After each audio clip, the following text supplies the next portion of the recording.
Ladies and gentlemen, my name is Nathan, and so here's your quick update. We have a new Blue Sky account. The old one was a donated account from one of our board members. So we've set this new one up. We've started posting and updating people. Both accounts will still continue to publish content, and our data showing up on the Mark Thompson show. So I actually had a nice little interview with him, and we talked through some of the data. I think it was 30-40 minutes. This is up on both the ETA and my YouTube channel, and on Mark Thompson as well. So go check that out if you have not seen that yet. I feel like that's really going to help you see some of the data concerns. And because of this and some of the other things we published, we're now clipping and uploading some of our findings to YouTube, both under ElectionTruthAlliance and my account. So these are rehashed shorts from some of our videos, and we'll also be doing more short form content, just following up on some of our concerns, some of our findings. So if you've not seen any of this stuff, go check that out. I'm sure this will pop up for you. And because of all of this, we are now popping back up on Reddit, some of the notable Reddit threads, and one of them is the Reddit law.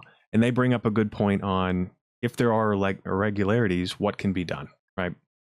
And so we get this question, we'll continue to get this question, and the answer is simple. So I need you to call your election officials, your local and statewide election officials, your secretaries of state, your attorney generals, your local registrars. I need you to call them, message them, email them, and ask them and demand them to give and do audits of the paper ballots. And people ask me, well, if we do an audit, what happened to the audits that were already done? Why didn't they catch this? Well, Pennsylvania, Georgia, Arizona, they had conducted post-election audits. And the thing is, this hack was potentially of the tabulators, not the voting machines. So the tabulators, they process after the votes are cast.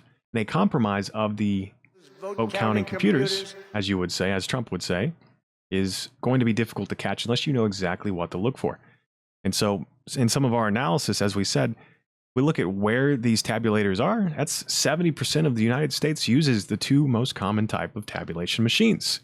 And you'll find the swing states use these as well. And so the concern is, in order to catch this, you wouldn't really see, as we see in Clark County, the way this hack potentially works is it only activates after a set threshold of votes has been cast per machine. And so when you do an audit, you would need to audit for places that have a lot of votes cast per machine, such as in early voting for Clark County. And for Clark County specifically, we see that a majority of these machines have up to 500, 600, 700 votes cast. And the threshold seems to be closer to the 300 mark. And so what's interesting is for early voting, we see that threshold met across multiple machines. We see the manipulation potentially occur. But for election day, we don't. And you'll notice a majority of the machines don't have more than 100. Most of them don't have more than 70 to 80, and at most 125, 130 votes. So that is a very distinct difference in that there was way less votes cast per machine. So you would look for places that have less machines, more votes cast. And those are places you would find this manipulation if they were using the two type of tabulator brands. Now, the second reason why this was not potentially caught in any of those audits is all 7 swing states were outside of the margin of an automatic recount.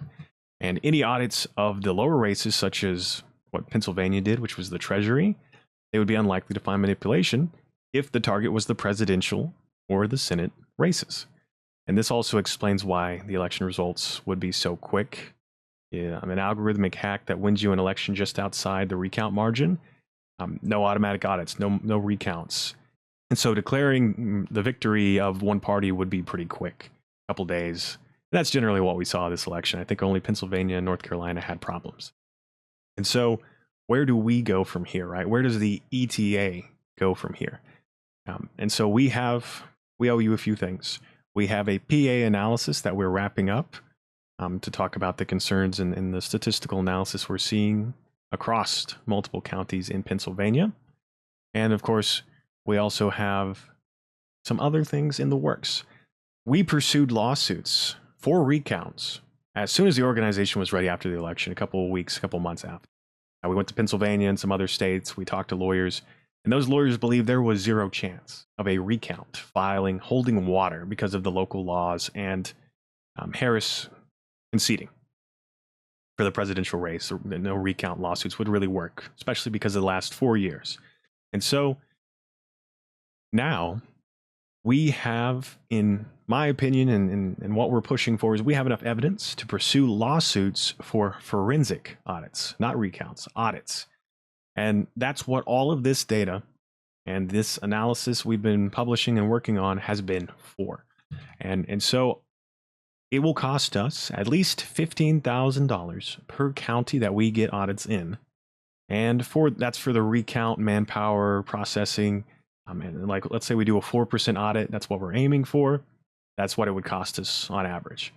And that's not including the lawyers. The lawyers will likely cost us, I think by the end of this, probably $10,000 or more per lawsuit. But they are some of the best lawyers we could really find for this. So bottom line up front, I can't tell you where these are going to happen, but we're looking at 2 weeks or so.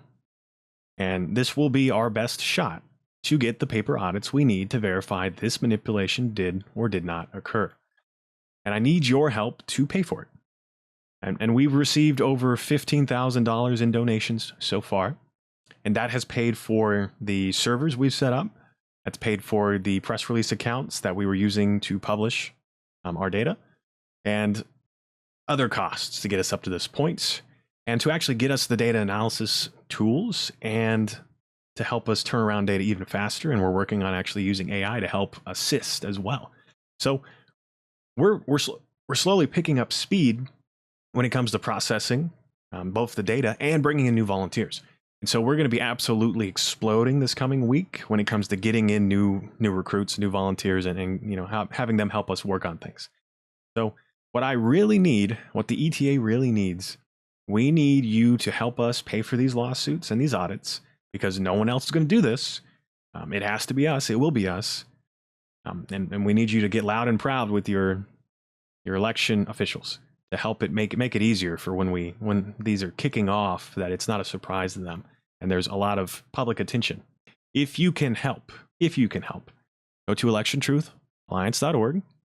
We have both a donate option and a volunteer option. You are able to donate and help us pay for these lawsuits and these audits. There's multiple options here. We have both Zelle, PayPal, and a direct credit and debit payment. And this is a big deal. This is as good as it's going to get, in my opinion. Like, this is the, if you will, this is the domino effect. So if we turn around and audit in any of the counties that we're targeting, any of the places in the swing states that we are suspicious of manipulation, all it takes is one place. All it takes is one audit. And if there was manipulation here, we will find it when we do these audits, because we know exactly where to look. That's the point of this analysis. And so, as I said, if we don't do this now, and this manipulation did happen, there will be no midterms. There will be no next election. If the machines are compromised, the winner will always be someone who has been decided. And so, as President Trump said, the red states are going to do good, and the blue states, I don't know, maybe they'll totally disappear off that map. Maybe the blue states will disappear off the map in the midterms and the next election. So let's do our job now. Let's make this work. Thank you guys so much.